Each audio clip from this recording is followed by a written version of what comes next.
Hey everyone, so in this tutorial I'm going to show you how I teach my students to draw the patterns of fur on a kitten, but this trick applies to many other animal fur patterns.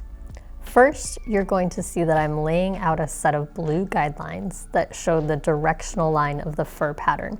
You can learn a ton more about directional lines and other ways of thinking spatially, not specially, but spatially, in my online course at LZMstudio.com.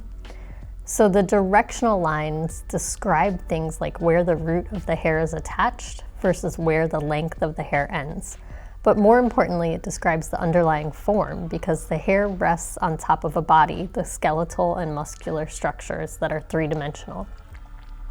Here you can see the hairs on the left side of the chest of the kitten sway out to the left, and the hairs on the right side of the chest of the kitten sway out to the right.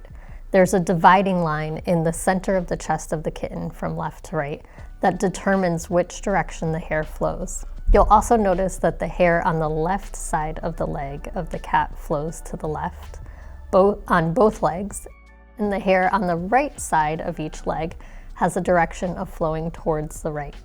This is because the underlying form, the bone and muscle structure, underneath the hair is curved like a cylinder.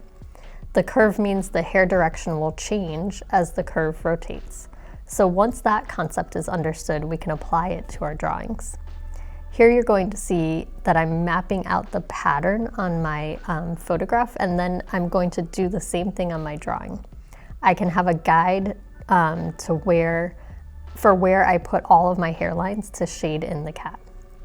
You'll also see me erasing my outlines because I want the hair to create the edge of the body in the drawing, not an outline defining the edge. We don't walk around with outlines defining us, so why would we want that in a drawing? And then all I need to do is draw in a million lines to fill in the cat hair, some darker and some lighter, and my kitten will be fully shaded.